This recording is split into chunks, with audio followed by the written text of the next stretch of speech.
Ahora vamos a centrarnos en el estudio de la raíz, un tema que hemos dividido en tres partes, una parte uno con generalidades, una parte 2 dedicada principalmente a las modificaciones adaptativas de la raíz y una tercera parte que está centrada en las interacciones de las raíces con organismos del suelo como hongos y bacterias simbióticas.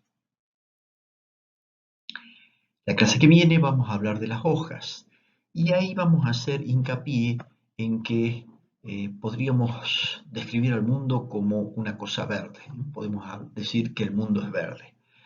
Bueno, del mismo modo podemos decir que por debajo de la superficie del suelo el mundo es un tejido de raíces.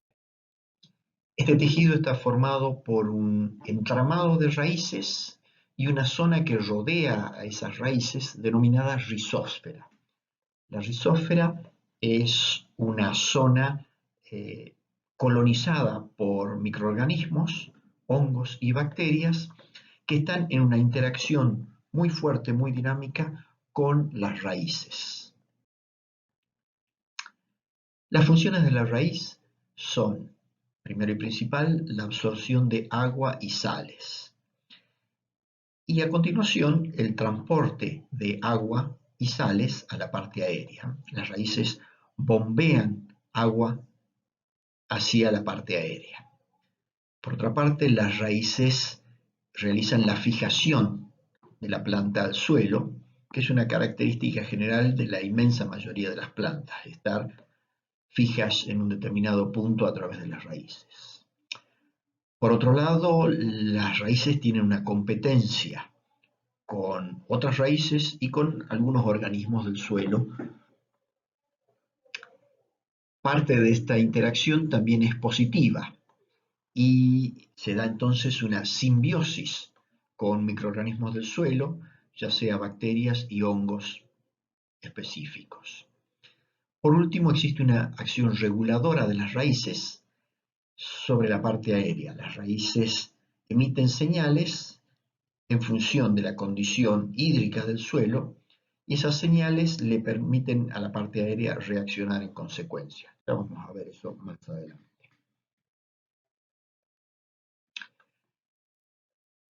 En líneas generales podemos dividir a las raíces en dos tipos.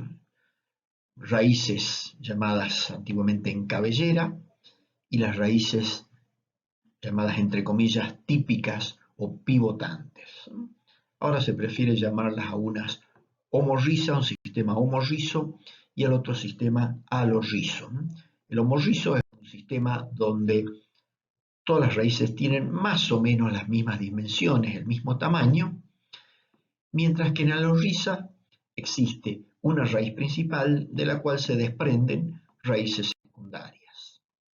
Las homorrizas son características de las monocotiledóneas. Aquí tenemos como ejemplo un bulbo y ustedes pueden ver que del bulbo sale todo un sistema de raíces más o menos iguales unas a otras.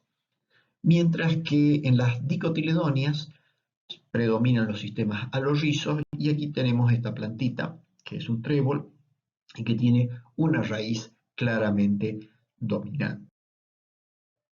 Cuando tenemos un montón de sistemas homorrizos, como en este caso,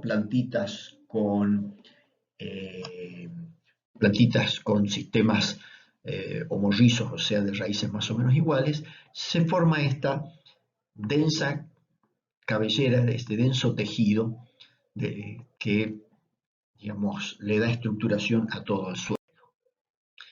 Mientras que cuando tenemos un sistema de raíces alorrizo, como en este caso, podemos distinguir claramente una raíz principal y las otras secundarias. En los sistemas alorrizos podemos hablar de un cuello de la raíz, que es el punto de unión entre la raíz y el tallo.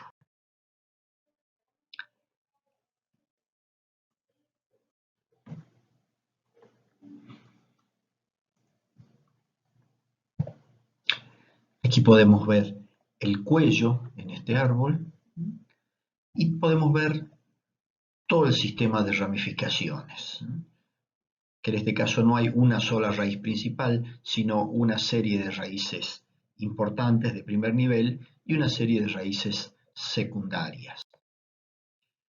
Cuando vamos a otro nivel de detalle y nos centramos en el extremo de las raíces, ahí podemos ver que existe una zona con una gran cantidad de pelos absorbentes, pelos unicelulares absorbentes. Entonces, en el extremo de la raíz podemos distinguir una serie de zonas. Tenemos una zona de meristema, donde hay un tejido de crecimiento, un tejido embrionario de crecimiento, que está protegido por un capuchón, una cofia.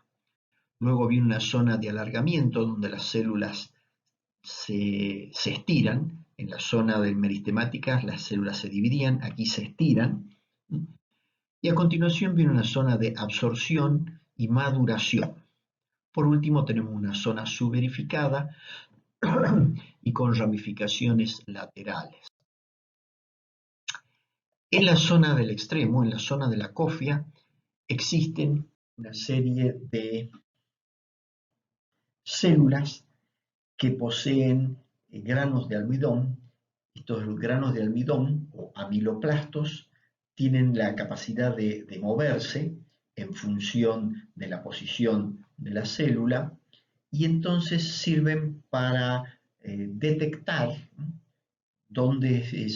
hacia dónde queda el centro de la Tierra y de esa manera permitir el crecimiento de gravitropismo positivo que tienen las raíces. Si hacemos un corte a nivel de los pelos absorbentes, vamos a ver un esquema de este tipo. Y si vamos a más detalle, partimos esa porción de sección transversal y tomamos en detalle una sección de pisa, podríamos decir, ahí vemos que esa porción tiene esta estructura. Esto lo vamos a ver más adelante en detalle cuando veamos tejidos y ahí vamos a poder ver las distintas vías de absorción que tiene el agua y las sales minerales hacia el interior de la raíz, por simplasma y por apoplasma. Bueno, un elemento que hay que tener en cuenta es que una planta suele tener tanta biomasa aérea como biomasa subterránea. En general, los árboles tienen raíces más profundas, como de manera esquemática se puede decir que, bueno, en promedio 7 metros se habla como la profundidad estándar de los árboles, pero eso es bastante variable. Mientras que los arbustos están entre 4 y 5, y las hierbas exploran la porción más superficial del suelo. Ahora, existen árboles particularmente en las regiones áridas y semiáridas, en los desiertos, donde hay raíces muy profundas.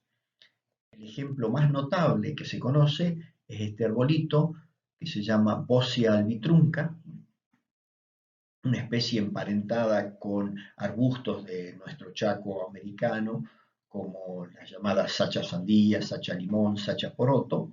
Esta es la misma familia de plantas especializadas en ambientes semiáridos y con raíces muy profundas. En el caso particular, este arbolito tiene raíces que llegan hasta más de 60 metros de profundidad. El ejemplo que tenemos en Argentina de árboles de este tipo es del algarrobo blanco, Prosopis alba, que tiene raíces que llegan hasta 30 metros de profundidad. Y en esta tablita podemos ver distintos ejemplos de árboles con raíces que llegan a profundidades extremas. Pero también se puede dar el caso alternativo, el caso opuesto, donde las raíces realmente no puedan penetrar mucho porque están limitadas por razones físicas del suelo. Y aquí tenemos el ejemplo de unos ficus, unos gomeros creciendo sobre una playa de estacionamiento en Buenos Aires, en la avenida Córdoba, donde estos arbolitos, que logran bastante desarrollo, se han tenido que contentar con una profundidad de suelo de 30 centímetros. No pueden más porque abajo hay una capa de hormigón armado. Como otro ejemplo extremo, tenemos aquí unos arbolitos que crecían en la esquina de Congreso y La Madrid. Lamentablemente ya no están más estos arbolitos de este ejemplo, Pero bueno, estos arbolitos crecieron muchos años y se tuvieron que contentar con vivir en una macetita pequeña de que no alcanzaba 20 litros de volumen. O sea que las raíces tienen gran capacidad de adaptación a las condiciones a que son sometidas. Pero en líneas generales hay una proporción de tanta raíz por arriba como biomasa hay por abajo. Bueno, y vamos a ver distintas modificaciones adaptativas de las raíces. Tenemos raíces reservantes, fotosintéticas, tabulares, fúlcreas, austorios, neumatóforos y raíces simbióticas, que tienen nódulos o micorrizas. Las raíces en general son reservantes. Son una estructura de la planta donde suelen acumularse excedentes de carbohidratos que permiten a la planta regenerar la parte aérea cuando esta ha sido por distintas razones afectada, ya sea porque vino un herbívoro y consumió la parte aérea o una helada mató la parte aérea. Pero hay algunas plantas en las cuales esta capacidad reservante está exacerbada.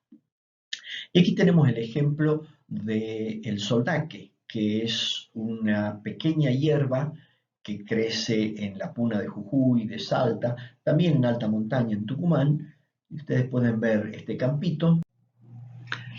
Esta plantita, cuyo nombre científico es Ipsiocaris pimpinellifolia, fue, de acuerdo a lo que conocemos, una de las primeras plantas consumidas por los primeros habitantes de Argentina hace unos 10.000 años.